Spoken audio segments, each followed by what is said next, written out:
Сәлеметсіңдер ме балалар?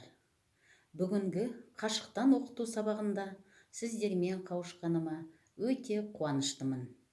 Бүгінгі сабақтан сіздер өздеріңізге қажетті мол ақпарат алады деген сенімдемін. Және де сіздерге бүгінгі сабақ барысында көтеріңкі көңіл күй. Балалар, сіздер үшін мониторда бірнеше жұмбақ жасырылған.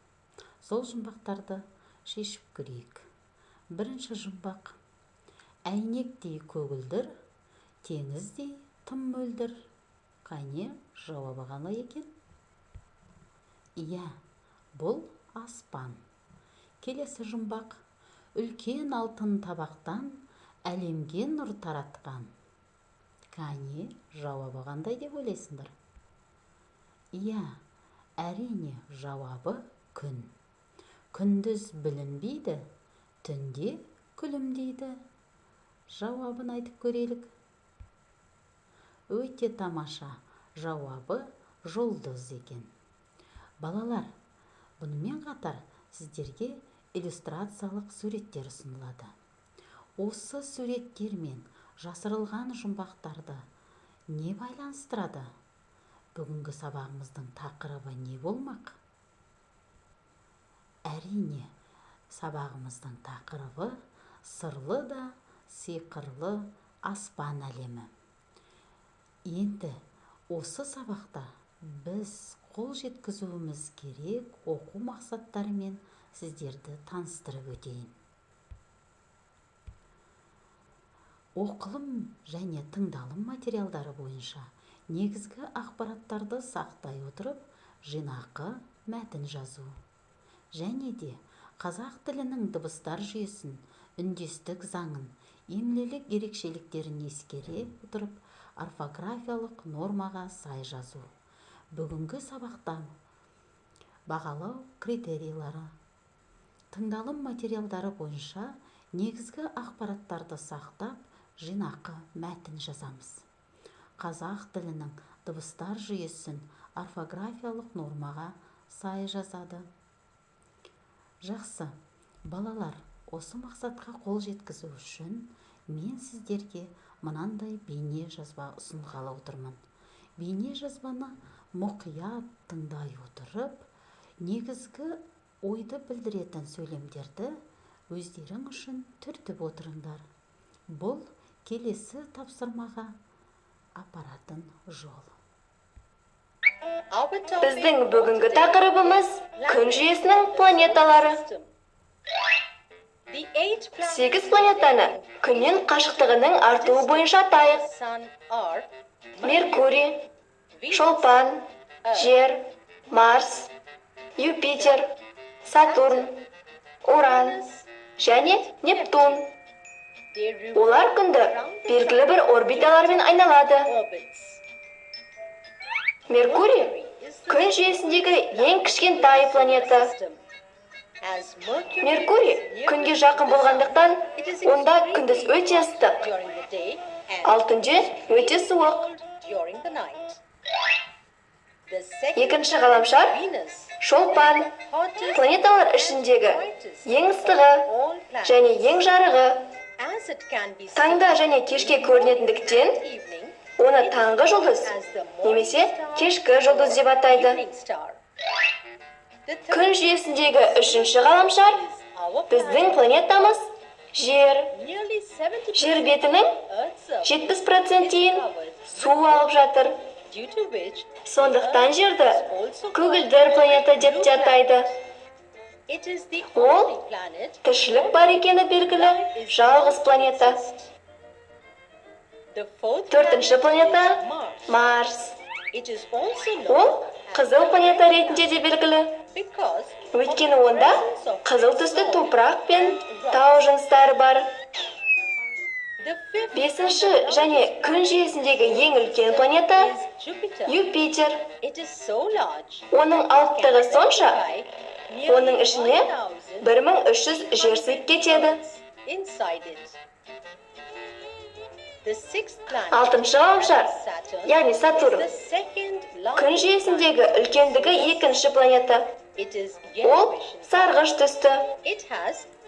Оның айналасында мұз бен тозаңнан тұратын әдемі сақиналар бар.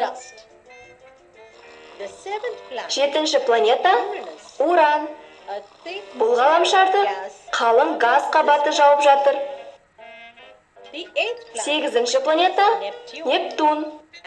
Бұл планета күннен ең қашық орналасқандықтан, ондағы суық желдер өте күшті.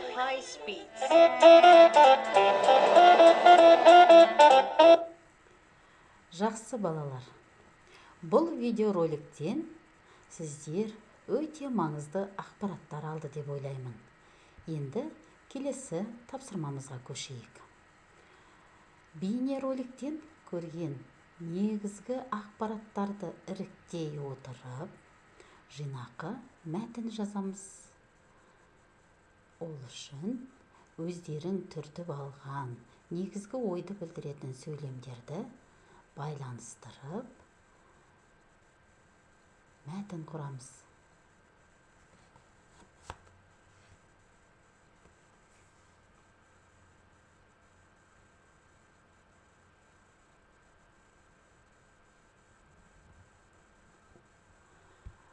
Жақсы балалар, мәтін құрап болсақ, ықтимал жауаппен салыстырып көрейік.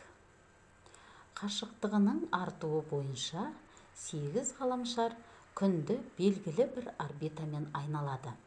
Оның ең кішісі Меркурий, ең ыстығы Шолпан, тіршілік көзі бар жалғыз планета Жер, ең қызылы Марс, ең үлкені Юпитер, әдемі сақиналары бар Сатурн, қалың газ қабаты бар Уран, ең қашық орналасқан Нептун.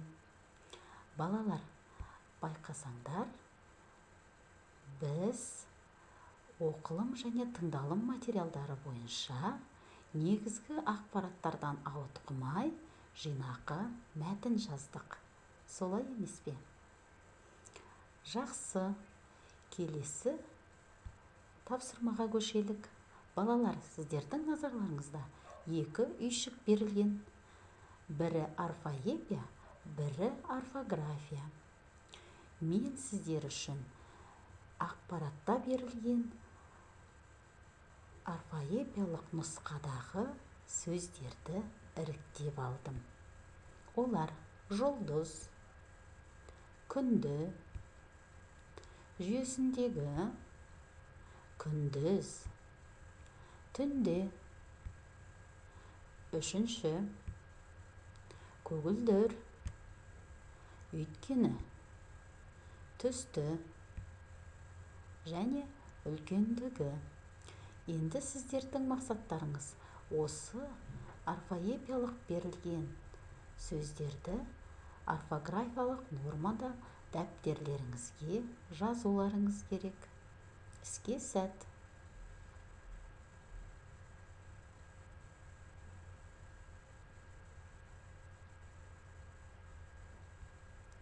Жарайсыңдар балалар. Енді өздеріңнің жазған нұсқаларыңды дұрыс жауап нұсқасымен сәйкестендіріп көріңіздер.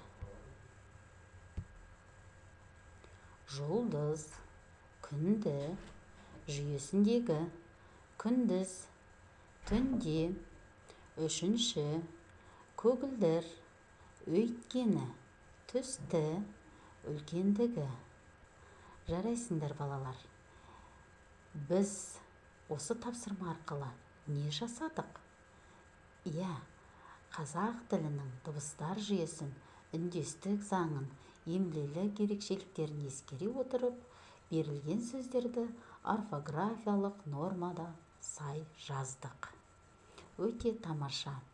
Балалар, енді мынандай сұрақтарға: бүгінгі сабақта мен үшін не маңызды болды? Ертеңгі сабақтан не білгім келеді? Деген сұрақтарға жауап ретінде өз мұғалімдеріңе SMS жолдаңдар. Бүгінгі сабақта менімен болғандарыңыз үшін үлкен алғысымды білдіремін. сау саламатта болыңдар.